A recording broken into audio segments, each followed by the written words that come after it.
Issues में भलीकार आऊं आहियां सुभान खोसो। नाज़रीन, जकाबाद जे जखराणी ख़ानदान में हिकु भेरो ॿीहर शदीद जेके इख़्तिलाफ़ आहिनि उहे साम्हूं अची विया आहिनि। इन खां पहिरियां बि जकाबाद जे जखराणी ख़ानदान में ख़ासि तौर मीर एजाज़ जखराणी जे फैमिली में उन्हनि जो जेको नौजवान पुटु मीर ज़ैद ख़ान जखराणी, उन्हनि जे वफ़ात खां पोइ उन्हनि पंहिंजे जेको भाउ आहे आज़ाद ख़ान जखराणी, उन्हनि जी जेकी मिल्कियतूं हुयूं, उनजो बंगलो उहो बिल्डोज़ कयो वियो, उनजे पेट्रोल पंप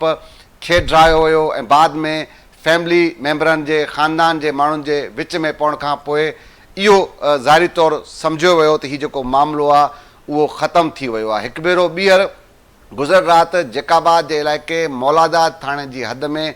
आज़ाद जखराणी खे पुलिस गिरफ़्तार करे वरितो आहे। हिन वक़्त जे इतलाउनि मूजिबि त आज़ाद जखराणी खे कराची मुंतक़िल कयो वियो आहे। ॿुधायो वञे थो त हीउ उहो साॻियो ई मामिलो आहे। उन ई मामले में ज़रीअनि जो चवणु आहे त आज़ाद जखराणी खे गिरफ़्तार कयो आहे। ॿुधायो वञे थो त कराची जे थाणे ते का FIR दाख़िल थियल आहे। उन केस में उनजी जेका गिरफ़्तारी आहे उहा ज़ाहिर कई वेंदी। हिन वक़्त ताईं न उन्हनि खे ज़ाहिर कयो वियो आहे, न ई का FIR साम्हूं अची सघी आहे ऐं न ई पुलिस सरकारी सतह ते का उन्हनि जी जेका गिरफ़्तारी आहे उहा ज़ाहिर कई वई आहे। इहो मामिलो आहे छा, इन ते अॼु जे प्रोग्राम में ॻाल्हि ॿोल कबी। इन सां गॾु ॿियो अहम मामिलो आहे कराची जे मसरूफ़ इलाइक़े तीन तलवार वारे हंध ते गुज़िरियल ॾींहुं नौजवान डॉक्टर आकाश खे फुर मज़ाहिमत दौरान बेदर्दी सां क़तल कयो वियो। हिंदू बिरादरी उन्हनि जे वारसनि पारां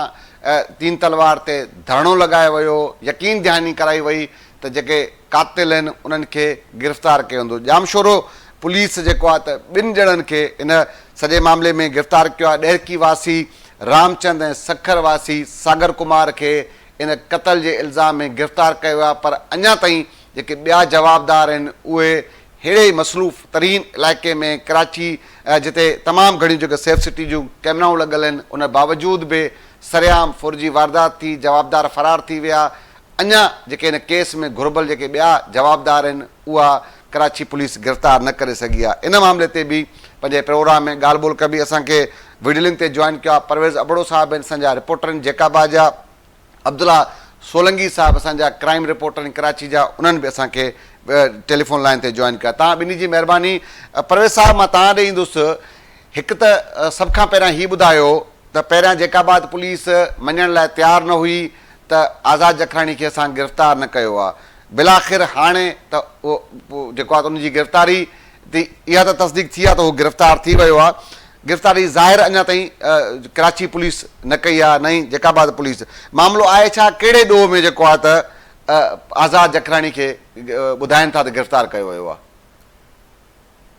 गुज़िरियल राति जैकबाबाद जे भरिसां मौलादा थाणे जी पुलिस जेको आहे सो आज़ाद ख़ान जखराणी ॿुधायो वञे थो त कराची खां जैकबाद अची रहियो हुयो। जॾहिं त जेके शुरू में हिननि जा ख़िलाफ़ साम्हूं आया, एजाज़ ख़ान जखराणी जो जेको पीपुल्स पार्टी जो मरकज़ी अॻुवान बि आहे ऐं MLA बि आहे जैकबाद मां चूंडियल, उनजो पुटु ज़ैद ख़ान नंढे नंढे पुटु हो जेको खेसि ॾाढो प्यारो हो। ज़ैद ख़ान जी वफ़ात खां पोइ जेके पहिरियों इख़्तिलाफ़ थिया 2 महीना अॻु में, उन खां पोइ इहो हो त आज़ाद जखराणी जैकबाद न ईंदो ज़िले में। ऐं जेको आहे सो जेसि ताईं इहे मामला वॾनि हिननि जा जेके चङा मुड़ुस आहिनि उहो विच में पिया, ख़ानदान जा जेके माण्हू हुया आहिनि, शख़्सियतूं विच में पई, एजाज़ जखराणी खे थधो पियो हुयो।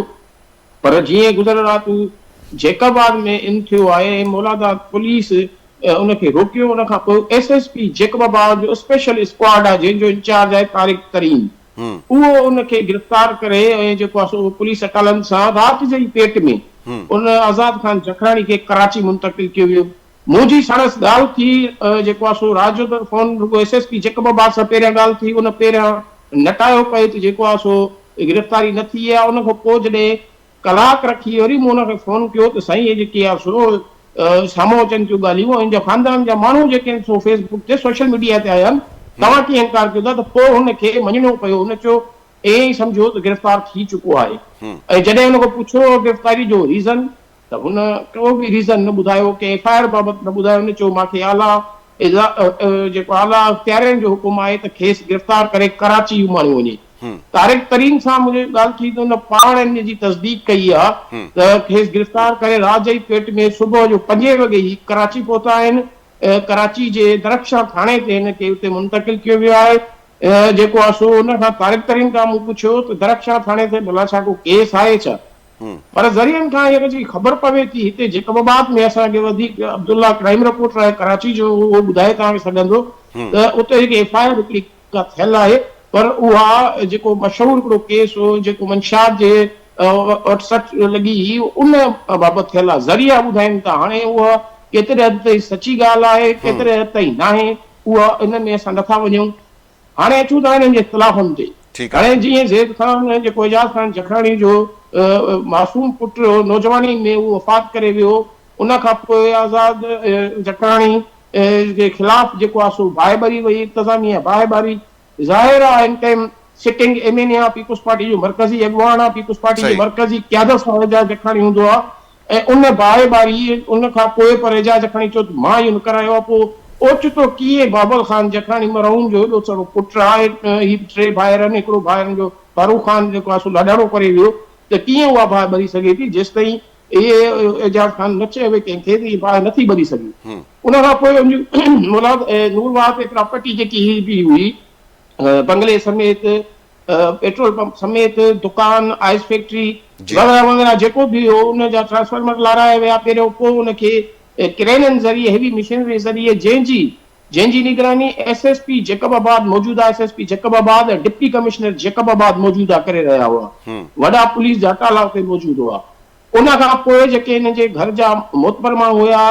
सरदारी सतह ते जेके हिन जा सरदार हुआ, उन्हनि विच में पियो ख़ालिद ख़ान जखराणी जेको आज़ाद ख़ान जो वॾो भाउ आहे, 2 नंबर ते एजाज़ खां पोइ आहे, उन वॾी कोशिशूं कयूं कराची में जेके हुननि जा टेबल सजिया, पर ॻाल्हियूं थधियूं त थियूं, पर जेको ॿुधायो वञे थो जेकी गिरफ़्तारी अमल में आई आहे त इहा कमिटमेंट हुई त जेकबाद कोन ईंदो ज़िले में। अच्छा परवेज़ साहब, पाणी चई सघूं था त जेको तय थियो फार्मूलो त ही जेकाबाद न ईंदो उन जी ख़िलाफ़ वर्ज़ी तहत ही गिरफ़्तार थियो आहे, त का FIR अहिड़ी का ॻाल्हि कोन्हे, ईअं चई सघूं था? न FIR बि आहे, ॾिसो न जेकॾहिं गिरफ़्तारी त पोइ हिनखे हिते ई जेकबाबाद जेके 12 इलाइक़े वारे बख्शापुरा या ॿिया टे इलाइक़ा खोड़ड़ा RD 44 अहिड़े थाणनि ते रखियो वञे हा। दरख्शां थाणे ते उन वक़्त ताईं बि असांखे इतला हुया, छो उन वक़्त बि असांखे तस्दीक न थी सघी हुई त दरख्शां थाणे ते FIR आहे, पर जेके ज़रिया ॿुधाइनि था, जखराणी ख़ानदान जा माण्हू ॿुधाइनि था, हाणे हिन प्रोग्राम में असांखे जेको ख़ालिद ख़ान जो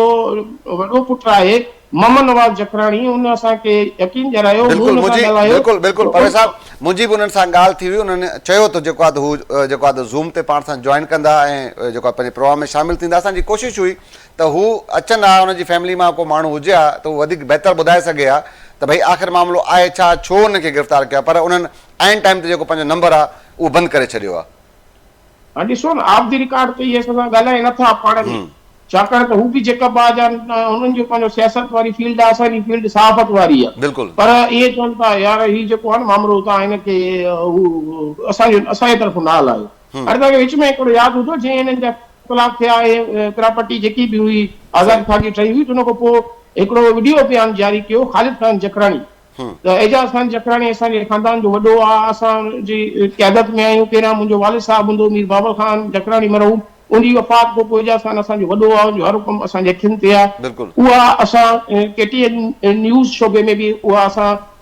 वीडियो हलाईसीं, ऐं उन खां पोइ कुझु ठप थी वई, पर हीउ ओचितो जेको ॿुधायो वञे थो जेके हिन जा ख़ानदान जा माण्हू आहिनि त इहा कमिटमेंट हुई त आज़ाद ख़ान जेकबाबाद कोन ईंदो, ऐं उन खां पोइ इहा गिरफ़्तारी अमल में आई आहे। हाणे दरख्शां थाणे ते कहिड़े क़िस्म जी FIR आहे, ठीकु आहे परवेज़ साहब, तव्हां असां सां गॾु ई रहो, पाण इन सॼे इख़्तिलाफ़नि ते मामिलो कंहिं ख़तमु करायो, आख़िर मामिलो ख़तमु थिए छो न पियो, आहे छा अंदर जी कहाणी, उहो बि तव्हांखे मां सम्झण जी कोशिशि कंदुसि। अब्दुल्ला साहब असांजा क्राइम रिपोर्टर, अब्दुल्ला साहब तव्हां ॾे ईंदुसि, छा ॿुधाइनि था कराची पुलिस, दरख्शां पुलिस, छा ॿुधाए थी वाक़ई का FIR आहे, ऐं अगरि कराची मुंतकिल कयो वियो आहे त हिन टाइम ताईं जेका गिरफ़्तारी आहे उहा ज़ाहिर छो न पई कई वञे, छा मामिलो आहे साईं? जी बिल्कुलु, ॾिसो सुभाणे जेकी मुंहिंजी ॻाल्हि ॿोल थी आहे SSP साउथ, ऐं हुन सां अॻु राति जी गिरफ़्तारी थी हुई त हुन टाइम बि SHO सां राब्तो थियो त हुन ॿुधायो त असां वटि का बि मीर एजाज़ ख़ान जे भाउ मीर आज़ाद ख़ान जखराणी जे ख़िलाफ़ का भी एफआईआर ना दाख़िल थियल न हुई अहिड़े क़िस्म जेको मामिलो हिन वक़्तु असांखे जेको आहे डिस्कस में आयो आहे। उन खां पोइ अॼु इहो मामिलो ईअं त जैकाबाद पुलिस बि न पई मञे जॾहिं जैकाबाद में गिरफ़्तार बिल्कुलु बिल्कुलु उन खां पोइ अॼु जेको आहे जीअं ख़बर पई त तौर मौलाना थाणे जा दफ़ो गिरफ़्तार थी चुको आहे त उन खां पोइ बि एसएसपी साउथ नज़र अली सां राब्तो थियो। उन पिणु जेको आहे इहो डिनाए कनि चयो त असांखे न एफआईआर थियल आहे न असांखे कस्टडी मिली आहे न हिन मामले जेके हवाले सां असांखे का सुध आहे छाकाणि त असां गुज़िरियल ॾींहुं जेको मामिलो थियो उन ते ई जेको आहे बिज़ी लॻा पिया आहियूं महसूसु कयूं। पर मां जेको आहे सो हिकिड़ो जेको इम्कान ज़ाहिर कयो वियो आहे त जेके आज़ाद खान आहे उहो पिनकी वारे केस में थी सघे थो त इंट्रोगेशन दौरान जेको हुनखे गिरफ़्तार कयो वञे। जेको पिनकी वारो मामिलो हुयो हुन में मंशा कॉर्पोरेशन जी लिस्ट हुई उन लिस्ट में थी सघे थो हुनखे शामिल कयो वञे हुजे छाकाणि त जेके पंहिंजो पिनकी खां मंशा रोशन करण जेके बि माण्हू हुया हुनजी लिस्ट पहिरें हिकिड़ी तयारु कई वई हुई। इहो अञा हिन ताईं तस्दीक वठी सघियो आहे ऐं हिन ताईं डिफेंस पुलिस रक्षा पुलिस या एसएसपी साउथ हिन ॻाल्हि खे डिनाए कयो आहे त हुननि जे ख़िलाफ़ को केस दाख़िल थियल हुजे न डिफेंस थाणे ते थियल आहे न रक्षा थाणे ते थियल आहे। बहरहाल हिन वक़्तु जेको हुननि जेको तस्दीक न कई आहे हुन सां गॾोगॾु एसएसपी इहो पिणु ॿुधायो आहे त असांखे कस्टडी जे हवाले सां जेके ॿुधाए पई त जैकाबाद हिन वक़्तु आज़ाद खान खे गिरफ़्तार करण बाद कराची मुंतक़िल कयो पंहिंजे उन हवाले सां पिणु जेको आहे हुननि डिनाए कनि चयो त असांखे हिन वक़्तु ताईं कोई मामिलो मिलियो हिन हवाले सां मुंहिंजी एसआईओ ऐं एसएचओ जेके ॿिन्ही थाणनि जे रक्षा ऐं पंहिंजे डिफेंस उन्हनि जे एसआईओ ऐं एसएचओ सां पिणु ॻाल्हि ॿोल थी आहे उन्हनि ॿिन्हिनि जेको आहे सो चयो त असां हिन मामले खां लायल आहियूं ऐं थी सघे थो इहो पॉलिसी मेटर हुजे ऐं जेकॾहिं हिन मामले ते का एफआईआर कराई वई हुजे या थींदी अॻिते हली उहा उन्हनि जे हवाले सां ख़बर न आहे। बाक़ी हिन वक़्तु ताईं न असांजी कस्टडी मिली आहे न ई अहिड़ी का एफआईआर थियल आहे जंहिंजो पिणु जेको आहे तस्दीक एसएसपी कंदे चयो आहे त अहिड़ी का एफआईआर न थियल आहे। ॿिए पासे जेको पिनकी लिस्ट जी ॻाल्हि कजे त उहो एसएसपी सिटी जेको डॉक्टर फारूक आहे उन सां ॻाल्हि ॿोल करण जी कोशिशि कई। हुन इहो ॿुधायो त अॼु हुनजी जेको आहे सो मोकल जी छुटी थी चुकी आहे जेको छुटी ते रवाना थी वियो आहे। SSP city doctor Farooq Malik ji charge संगार मलिक जेको एसएसपी कैमारी जो आहे उन्हनि जे हवाले थी आहे। उन खां पोइ हुन सां राब्तो करण जी कोशिशि कईसीं पर अॼु जेको आहे हुन सां राब्तो न थी सघियो आहे। इहो ॿुधाए पियो जेको मीर एजाज़ खान जखराणी जो भाउ आज़ाद खान आहे उहो थी सघे थो इहे इम्कान ॾेखारिया विया आहिनि त उन्हनि मंशात जेके वठंदड़ आहिनि उन्हनि जी लिस्ट जेकी जारी कई वई हुई पंहिंजे पिनकी जे केस में थी सघे थो उन केस में हिनखे गिरफ़्तार कयो हुजे ऐं या उन केस में हिनखे शो कयो वियो हुजे। पर इहो मामिलो क्लियर आहे जॾहिं जेको हुनखे अॻु में ई चयो वियो हो जॾहिं वियो हो त तव्हां भले कराची में रहो पर जैकाबाद न अचो। जैकाबाद अचण खां पोइ जेको हुनजी गिरफ़्तारी कई वई आहे उन गिरफ़्तारी जे हवाले सां शायदि हुनजे भाणे जो पिणु जेको आहे हुनजे वीडियो बयान जेको साम्हूं आयो आहे उहा ॿुधायो त असां तस्दीक कई वारसन गिरफ़्तार थी चुकियो आहे। ठीक है बिल्कुल अब्दुल्ला साहब असांजी भी कोशिश हुई तो को पुलिस ऑफिसर असां सां प्रोग्राम में शामिल हुजे ऐं असांखे ॿुधाईंदा पर सब ऑफिसर इन सॼे मामले ते ॻाल्हाइण लाइ तयार न आहिनि सब लवाइनि पिया आहिनि सॼे मामले ते पर ज़ाहिरी ॻाल्हि आहे इहो त तय आहे त हुनजी गिरफ़्तारी थी आहे पर हाणे कहिड़े केस में उन्हनि जी गिरफ़्तारी ज़ाहिर थींदी इहो हिकिड़ो ॿियो मामिलो आहे। तव्हां असां सां गॾु रहो मां तव्हां ॾे वापसि ईंदुसि। डॉक्टर आकाश वारे मामले ते बि पाण ॻाल्हि ॿोल कंदासीं। डॉक्टर आकाश वारे मामले में पुलिस खे जेको आहे त हिकिड़ी कामयाबी पाण चई सघूं था त मिली आहे जेके ॿ ॼणा गिरफ़्तार थिया आहिनि पर अञा जेके ॿ जेके ॿिया मुख्य जवाबदार आहिनि उहे अञा गिरफ़्तार न थी सघिया आहिनि उन ते बि पाण ॻाल्हि ॿोल कंदासीं। परवेज़ साहब तव्हां ॾे वरी हिकु भेरो मां ॿीहर ईंदुसि। परवेज़ साहब हीअ त ठीकु आहे गिरफ़्तारी कंहिं न कंहिं केस में ज़ाहिर कंदा पोइ हाणे जीअं अब्दुल्ला ॿुधाए थो त ज़रिया चवनि था शायदि को पिनकी वारे उन लिस्ट में नालो शामिल हुजे या हीअ जेका जैकाबाद अचण जी ख़िलाफ़ वर्ज़ी आहे उन में हुजे या जेको ख़ानदानी ज़रियनि खां कुझु माण्हुनि जो ख़्यालु आहे त दरख्शन थाणे ते ज़ैद जखराणी जी जेको मौत हुई उनजी का एफआईआर दाख़िल थियल आहे इहो वक़्त ते छॾियूं था त उहो जॾहिं ऑफिसर हुनजी गिरफ़्तारी शो कंदा ॿुधाईंदा।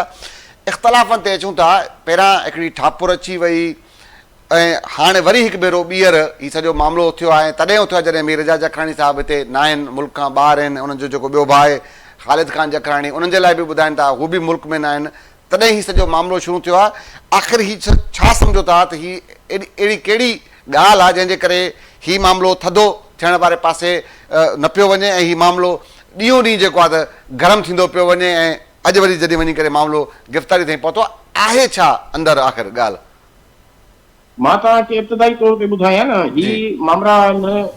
हिननि जे विच में भाइरनि जे विच में या जॾहिं मरहूम मीर बाबर ख़ान जखराणी पाण हयात हो त इहे उन दौर खां वठी हिननि जा मामला अथनि सियासत में इहे मामलात हिननि जा अॼु जा न आहिनि, काफ़ी अरसे जा आहिनि, पर ही वरी जेको शिदत वारो मामिलो हुननि में जॾहिं ही अची वियो आहे हिन ज़ैद ख़ान जी वफ़ात खां पोइ, हाणे मां तव्हांखे ॿुधायां, तव्हांखे यादि हूंदो त KTN न्यूज़ केतिरा ई भेरा ख़बरूं ॾिनियूं, स्टोरीज़ कयूं। अॻु में हिननि जो झेड़ो हुयो मालपीड़ी ते, मालपीड़ी जेकी जेकोबाबाद जी चौपाई मालपीड़ी, उन में जेको आहे सो हवाले थियल हूंदी ख़ालिद ख़ान जखराणी ऐं बावल ख़ान जे हवाले। उहा जॾहिं जिन जे वालिद सां हिन जा इख़्तिलाफ़ थिया, असल कहाणी ईअं आहे त मां तव्हांखे इहे इख़्तिलाफ़ उन जो हिसो बि आहे, उन शइ जा बि हिसो आहिनि। राफ़े ख़ान जखराणी हिन वक़्तु एजाज़ ख़ान जखराणी गुज़िरियल 3 सालनि खां 4 सालनि खां पंहिंजे पुटु राफ़े ख़ान जखराणी खे, जेको हारिस ख़ान खां नंढो ऐं ज़ैद ख़ान खां वॾो विच वारो जेको पुटु अथसि, उनखे पंहिंजो सियासी जानशीन मुक़ररु करे छॾियो आहे ऐं उनखे फोकल पर्सन MNA जो हितां जेकोबाबाद में बि मुक़ररु करे छॾियो आहे। जेकी बि लोकल जेके हितां जा पीपल्स पार्टी जा कारकुन आहिनि या पब्लिक या तक जा माण्हू आहिनि, उहे राफ़े ख़ान एजाज़ ख़ान न हूंदो आहे त राफ़े ख़ान उन्हनि खे डील कंदो आहे। SP जो मामिलो हुजे, DC जो मामिलो हुजे या सेक्रेटरी सतह ते बि हुजे। त हाणे उन खां पोइ जे भाइरनि चयो त हाणे जेकी MP जी सीट आहे ख़ालिद ख़ान जखराणी खे ॾिनी वञे। उन मसइले तां राफ़े ख़ान खे तव्हां सियासत में न आणियो, या वरी स्पेशल असिस्टेंट बि विच में ख़ालिद जखराणी जे असां ॿुधोसीं त उनखे बि कयो थो वञे, पर उहो न थी सघियो, जंहिं करे इख़्तिलाफ़ उन वक़्तु बि शिदत में हुया। ऐं राफ़े ख़ान जी इहा कोशिशि हले थी त उनखे स्पेशल CM जो स्पेशल असिस्टेंट जेकी बि पोस्ट आहे उहो करायो वञे, त उन ते बि इख़्तिलाफ़ आहिनि। वेतर जेको आहे सो ही ज़ैद ख़ान वारो मामिलो मथां थी वियो त उन ते बि इख़्तिलाफ़ आहिनि। जॾहिं मालपीड़ी बावल ख़ान खां खसी वई हुई त बावल ख़ान केतिरा ई भेरा प्रेस कॉन्फ्रेंस कई हुई, जेकी ऑन रिकॉर्ड आहे, पंहिंजे पुटु वॾे एजाज़ ख़ान जखराणी ते केतिरा ई इल्ज़ाम मड़िया हुया। मोट में कॾहिं बि एजाज़ जखराणी उनजी ख़िलाफ़ वर्ज़ी न कई, उनजी जवाब न ॾिनई। पर हाणे जेकॾहिं एजाज़ ख़ान जी औलाद जवान थी आहे, राफ़े ख़ान जो जानशीन मुक़ररु थियो आहे, त उहे हिकु पासे ते थी विया। ख़ालिद ख़ान जखराणी, आज़ाद ख़ान जखराणी, एजाज़ जखराणी जा 2 भाइर प्लस कुझु सौट हेॾे एजाज़ ख़ान ॾियनि, कुझु सौट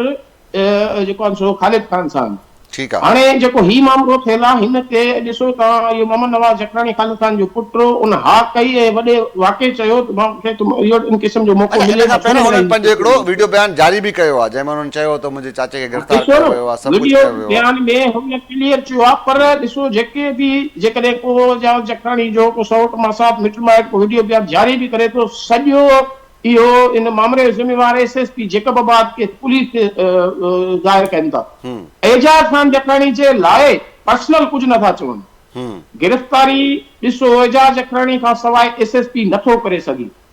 एजाज़ जखराणी को SP खे न चवंदो, जेको मूंखे लॻे थो। एजाज़ ख़ान जखराणी जेकोबाबाद जो ई IG सिंध पुलिस आहे, जेको मुक़ररु बि मां सम्झां थो एजाज़ ख़ान जखराणी ई करायो आहे। IG त इहो मामिलो आहे, IG सिंध पुलिस जे हुकुम ते इहा गिरफ़्तारी थी आहे। चयो कि एजाज़ जखराणी को तव्हां बि सम्झो था, मां बि सम्झां थो, एजाज़ जखराणी उन्हनि जी हिन टाइम सिटिंग गवर्नमेंट में एजाज़ ख़ान जखराणी वेठो आहे, सिंध गवर्नमेंट उन्हनि जी आहे, उन जे हुकुम को सवाइ कीअं तो इन जे भाउ खे परवेज़ साहब हिकिड़ो ॿियो मामिलो आहे। ॿियो मामिलो इहो आहे त आज़ाद ख़ान ते हेतिरा इल्ज़ाम लॻनि था, ईअं त कोन पहिरियां इहो शायदि को मुल्क में न आहे, मुल्क खां ॿाहिरि वियल आहे, मुसलसल जेका हुनजी ख़ामोशी आहे, ॻाल्हाइनि नथा। जॾहिं हीअ हाणे गिरफ़्तार त खणी थिया, इन खां पहिरियां बि जॾहिं हुन ते इल्ज़ाम हो, उनजे जेको हुनजो बंगलो आहे उहो ड्रायो वियो, पेट्रोल पंप ड्रायो वियो, पाबंदी लॻी, ख़ानदान जा माण्हू विच में आया, ख़ामोशी पोयां छा आहे? छा चकर बाक़ी किथे को पाण खे गिल्टी फील कनि था या रोकियो वियो आहे, हुनखे साम्हूं छो नथा अचनि? हुनजो मौक़िफ़ हिन महिल साम्हूं छो न पियो अचे? ॾिसो न, मुंहिंजी हिकिड़ी ॻाल्हि ॿुधो जी, गिल्टी मीर आज़ाद ख़ान आहे त जेके मुंहिंजा ॿिया भाइर आहिनि या जंहिंजो अॼु भाइटियो चयो त मां ॻाल्हाईंदुसि, मोहम्मद नवाज़ उन कोन ॻाल्हायो। गिल्टी त आहिनि ज़ाहिर आहे जो हिन वक़्तु ताईं उहे मीडिया जे ॾाढो न आया आहिनि। गिल्टी हूंदो त एजाज़ ख़ान एॾो वॾो क़दम खणे थो न, ज़ाहिर आहे हुनजो हिकिड़ो उन वक़्तु कुझु शयूं असांखे ख़बर पयूं, पर जंहिं शख़्स जो नौजवान ऐं नंढो पुटु फूह जवानी में 18 सालनि 19 सालनि जी फूह जवानी में उन खां विछड़ी वञे, असां हिन मामले खे उनखे कुझु वधीक उछालियूं ऐं इन ते वधीक कुझु पंहिंजी प्रोग्राम कयूं, या पर जेको हुयो न्यूज़ में जेतिरी हुई ओतिरो इशारो ई चवंदा आहिनि काफ़ी हूंदो आहे। घणो ई कुझु KTN न्यूज़ ॿुधायो ऐं ॾेखारियो चवण जो मक़सदु हे आहे त हाणे ही मामिलो जेको आहे हिननि जे ख़ानदाननि खे ॿ धड़ा में करे छॾींदो जेकॾहिं ही पाण में न ठहिया त। हाणे हिन वक़्त जी कंडीशन मां तव्हांखे ॿुधायां थो, हुन आज़ाद ख़ान जी गिरफ़्तारी खां पोइ हिननि जो वॾो सौट आहे मीर नूर रहमान ख़ान जकराणी ऐं सरदार शफ़क़त हुसैन जकराणी, इहे इन कोशिश में लॻा पिया आहिनि अञा ताईं बि। छाकाणि त ॿुधायो वञे थो त एजाज़ ख़ान हिते आहे न, मुल्क में न आहे, ऐं हू ख़ालिद ख़ान बि न आहे। ख़ालिद ख़ान अॼु शाम जो या अॼु राति जो कराची पहुचणो आहे, हुनखे भाउ जी गिरफ़्तारी जो इतला राति में ॾई चुको हुयो। ठीकु आहे। हाणे एजाज़ ख़ान सां उहे राब्ते में आहिनि, पर राब्ते में एजाज़ ख़ान सां एजाज़ ख़ान थोरो कूल थिए बि अथो, पर हुन जा जेके ॿ पुट आहिनि हारिस ख़ान ऐं राफ़े ख़ान,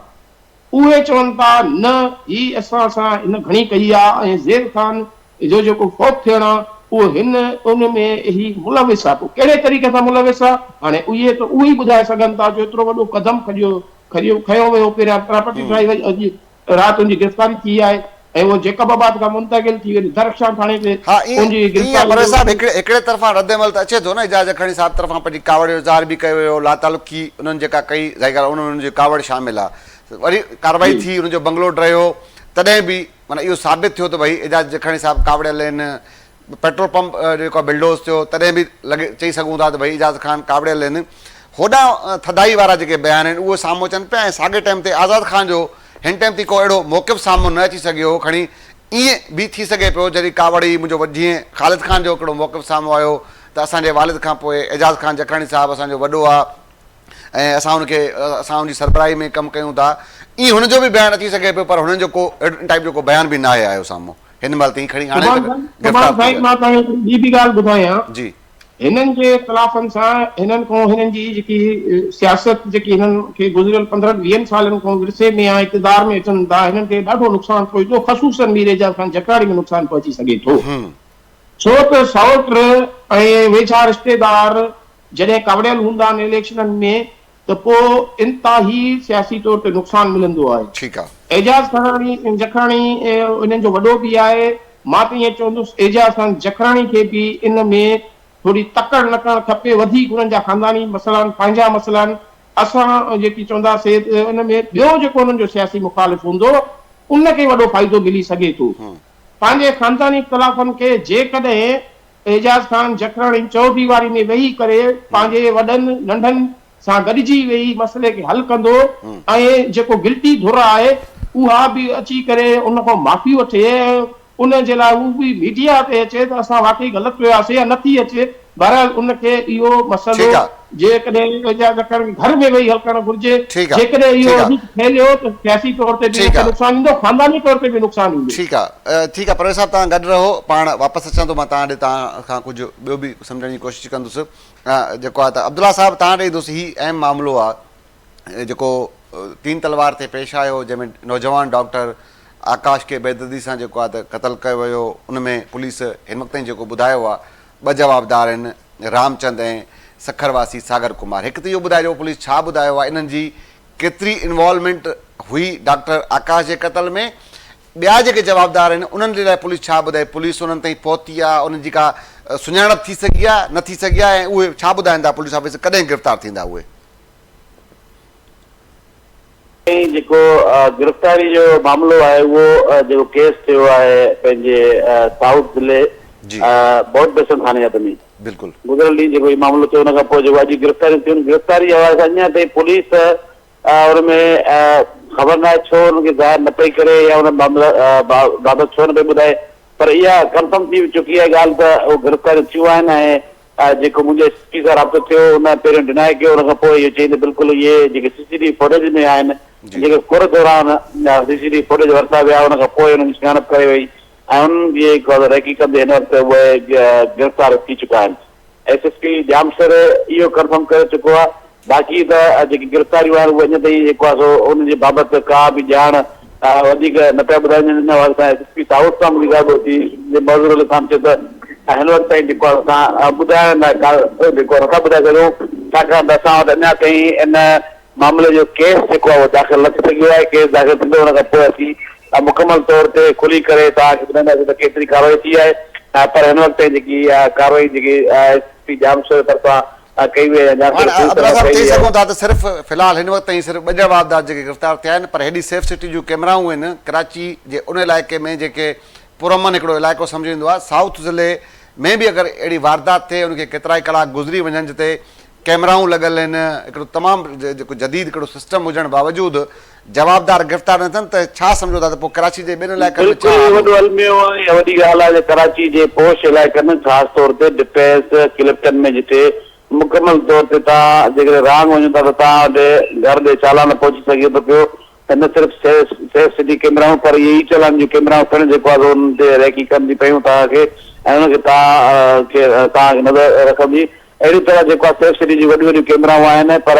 अफ़सोस सां चवां त पहिरियों पुलिस जी सुस्त रही आहे या पोइ इन कैमराउनि जी एक्सेस न आहिनि त उहो रोड क्लियर थी रहे। पर हिन वक़्त ताईं जेको पुलिस इहा पंहिंजी पर में कामयाबी हासिल कई आहे, हुनमें गिरफ़्तार कयो, पर उहो अञा ताईं शो न पिया कराइनि। SSP साउथ DIG साउथ पिणु जेको आहे डिनाई करे रहिया आहिनि त इहे गिरफ़्तारियूं असांखे ख़बर न आहे बाबति का ॼाण न आहे। जेके पंहिंजो दाख़िल थींदो केस हुन खां पोइ ख़बर पई सघे थी पई। हुन सां गॾो गॾु इहो मां कंदो आहे त हीउ जेको पोश इलाइक़े में गुज़िरियल इहो मामिलो थियो आहे, अफ़सोसनाक वाक़ियो आहे, इहो हिन में को शक न आहे त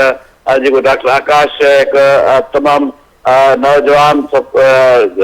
जेको डॉक्टर हुयो आहे, हुन सां गॾु हुननि जी घरवारा हुनजो वालिद साहिबु ऐं हुनजे कज़न सां गॾु हुयो, हुनजे साम्हूं हुनखे गोलियूं हणी क़तल करण बाद जेको आहे फरार थी विया आहिनि। पर हिन में अञा जांच थी रही आहे। जॾहिं त जेको गोलीअ जो जेको सिको आहे उहो ॿुधाए पिने त जेको आहे 30 बोर जो मिलियो आहे, जेको इम्कान आहे त थी सघे थो उहो गार्ड जी गोली आहे, जेको सिक्योरिटी गार्ड बैंक जे ॿाहिरि मौजूदु आहे, उहो फायर करे पियो। पोइ हुनजी कोशिशि हुई त दाइरनि खे जेके पोरू आहे हुननि खे फायरिंग कयां, पोइ हुन खां जेके फायरिंग में थी सघे थो इहा गोली डॉक्टर आकाश खे लॻी आहे। इन पिणु हवाले सां जेको आहे हिन वक़्तु जांच शुरू कई वई आहे त इहा जेको गोली जो सिको मिलियल आहे उहो खोल जेको चइजे या सिको जेको चइजे उहो मैच थिए थो पियो हुन गार्ड जे ऑफिसर सां, पर इन अञा ताईं तस्दीक न थी सघी आहे। ॿिए पासे जेके गिरफ़्तार जेके 2 जवाबदार आहिनि उन्हनि जी सुञाणप पिणु कई वई आहे। डॉक्टर आकाश कतल केस में इहा अहम अख़बार थी आहे त अच्छा अब्दुल्ला हीउ जेके ॾिसो मामिलो त घणो खुली करे साम्हूं अची वियो आहे, तव्हांजी ॻाल्हि ठीकु आहे। इहे ॻाल्हियूं बि हुयूं मार्केट में त भई जेको गार्ड आहे जेको फायर कंदे कैमरा में बि नज़र अचे थो उनजी गोली बि थी सघे थी, पर हीअ जेके 2 जवाबदार गिरफ़्तार थिया आहिनि उनखां पोइ त मामिलो घणो आसान थी वियो आहे। इहे त आसानी सां ॿुधाए सघनि था त उहे 2 जवाबदार केरु आहिनि, ऐं पोइ बि उन बावजूदि बि हिन वक़्त ताईं पुलिस या बसि असां वटि रिवायती तौर जी थींदो आहे त पुलिस 2 जवाबदार गिरफ़्तार कया, थोरी ठापुर थी, जेका कावड़ हुई उहा ढरी थी, हाणे वरी साॻियो सुस्त रफ़्ती वारो रवि वारो जेको रस्तो आहे उहो अख़्तियार कयो वेंदो ऐं 2 जवाबदार आहिनि उहे शायदि गिरफ़्तार न थी सघनि या कोशिशूं थियनि पियूं। छा चवंदो? न ॾिसो हिन वक़्त ताईं मुंहिंजे ख़्याल में पुलिस इन केस खे सॉर्ट आउट करे चुकी आहे। पुलिस मुकमल तौर ते हिन केस ते कमु करे चुकी आहे, छाकाणि त 2 जेके जवाबदार गिरफ़्तार आहिनि उन्हनि जे इंट्रोगेशन में ॿियनि जी बि सुञाणप कई वई आहे। हुन खां अलावा उन्हनि जो रूट वग़ैरह थी सघे थो हुन लाइ पुलिस न ॿुधाईंदी हुजे त जीअं उन्हनि खे गिरफ़्तार करण खां पोइ जेको आहे मीडिया खे ॿुधायो वञे। हिन वक़्तु ॿुधाइण जो मतिलबु थी सघे थो हुन लाइ को हू हुजे साबित त उन्हनि खे मदद मिली सघे जवाबदारनि खे फरार करण में, तंहिं करे उहा पुलिस ख़ामोश आहे। पुलिस हिन लाइ बि ख़ामोश आहे त हीउ जेको मामिलो आहे उनजो केस दाख़िल थी वञे, हुन खां पोइ जेको आहे प्रेस रिलीज़ जारी करणी आहे, प्रेस कॉन्फ्रेंस थी सघे थो, छाकाणि हिन वक़्तु ताईं उहो जेको मामिलो आहे न उहो अञा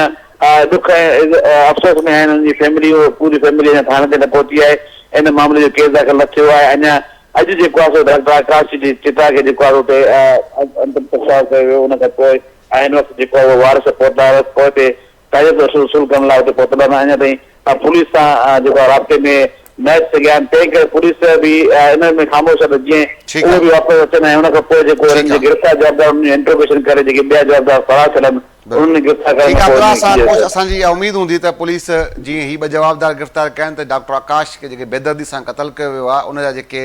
समूरा जेके जवाबदार आहिनि उहे गिरफ़्तार थियनि ऐं पंहिंजे कैफ़रे किरदार ते पहुचनि। तव्हां असां सां गॾु ई रहो। आख़िर में मां तव्हां ॾे ईंदुसि, परवेज़ अबड़ो साहिबु मूंखे हीउ ॿुधाइजो, हीउ जेको पहिरियां जॾहिं ज़ैद ख़ान जखराणी जी जेका त मौत वाक़िअ थी उहे हिकिड़ा घर ड्राइण वारो मामिलो हुयो, पेट्रोल पंप ड्राइण वारो मामिलो हो, वरी उनमें आमतौर इहो चयो वियो त ठापुर अची वई, केरु उनमें जेको आहे त किरदारु अदा कयो ऐं हाणे उन्हनि धुरियुनि जो कहिड़ो किरदारु आहे सॼे मामले खे छा सम्झो था त को ठाह वारे पासे मामिलो वेंदे तव्हांखे नज़र अचे पियो या हीअ जेके इख़्तिलाफ़ जंहिंमें शिदत अची वई आहे हाणे हीअ ख़तमु थियणु जेको नथा चई सघूं त हीअ जल्द हाणे को ख़तमु थियण वारे पासे वेंदा? न फ़िलहाल त ॾिसो न जेसिताईं तव्हांजी आज़ादी जो मसइलो आहे या हुनजी ॾिसूं जेके हिन पासे आहिनि, जेके आज़ाद खान जे पासे धुर जा माण्हू आहिनि, हिननि जे ख़ानदान जा वेझा माण्हू आहिनि, उन्हनि जी जेकी कोशिशि आहे उहो उन में जेकॾहिं हू कामयाबु था थी वयूं त पोइ त सम्झो हिननि जा इख़्तिलाफ़ हाणे ख़तमु थियण तरफ़ वञनि पिया। पर जेकॾहिं आज़ाद खान जखराणी जी किथे कंहिं दरख्शां थाणे ते कंहिं बि केस में गिरफ़्तारी छो थी ऐं हू हिन जो केस चालान थी करे ही जेल हलियो वञे थो त पोइ त सम्झो त इख़्तिलाफ़ अञा शदीद हूंदा ऐं इन्हनि जे इख़्तिलाफ़नि में जेको आहे इना शिदत बि ईंदी त वरी तव्हांजी मथां जेकी इलेक्शन ईंदी, जनरल इलेक्शन जेके ईंदा उन में बि हिननि जा इख़्तिलाफ़ क़ाइम ऐं दाइम रहंदा। मूंखे नथो लॻे त फ़िलहाल जेको आहे सो आज़ाद खान जखराणी जी जेकी गिरफ़्तारी थी आहे फौरी तौर ते इहो मसइलो हल थिए। जेकॾहिं कराची पुलिस हिनखे ढट ॾे थी ऐं हुन गिरफ़्तारी छो नथी करे, जीअं हाणे लिकायूं वेठा आहिनि मामले खे, त पोइ सम्झो त इहो मामिलो हल थी सघे थो। पर जेकॾहिं गिरफ़्तारी छो थी वई ऐं केस चालान थियो त पोइ इहे इख़्तिलाफ़ अञा वधीक शिदत में अची वेंदा। ठीकु आहे, वॾी महिरबानी परवेज़ अबड़ो साहिबु, तव्हां पंहिंजो क़ीमती वक़्तु ॾिनो। अब्दुल्ला सोलंकी साहिबु, तव्हांजी महिरबानी, तव्हां पंहिंजो वक़्तु ॾिनो। नाज़रीन, तव्हां असांजे ॿिन्ही साथियुनि जी गुफ़्तगू ॿुधी आहे। हिकु त डॉक्टर आकाश जे केस में इहा अॻभराई थी सघी आहे त जेके ॿ जवाबदार आहिनि उहे गिरफ़्तार थी विया आहिनि ऐं हाणे इहा उमेदु करे सघूं था त जंहिं अंदाज़ में पुलिस हिननि जवाबदारनि खे गिरफ़्तार कयो आहे, जेके ॿिया हूंदा उन्हनि खे बि कैफ़े किरदार ताईं पहुचायो वेंदो ऐं अञा ताईं जेको ही जखराणी ख़ानदान में जेके इख़्तिलाफ़ आहिनि उन्हनि में जेको आज़ाद खान जखराणी आहे, अञा ताईं सरकारी सतह ते पुलिस हुननि जी गिरफ़्तारी ज़ाहिर न कई आहे। ॾिसणो इहो आहे त आज़ाद जखराणी खे कहिड़े केस में हुनजी जेका गिरफ़्तारी आहे उहा ज़ाहिर कई पई वञे, उनखां पोइ इहो तइ थी सघे थो त हीअ जेके ख़ानदान जा इख़्तिलाफ़ आहिनि हे ख़तमु थियण वारे तरफ़ वेंदा या अञा हिननि में शिदत ईंदी। अॼु जे प्रोग्राम जे सुभाणे कंहिं ॿिए इशू कंहिं ॿिए माण्हू मुलाक़ात थींदी। तेसीं ताईं अलाह।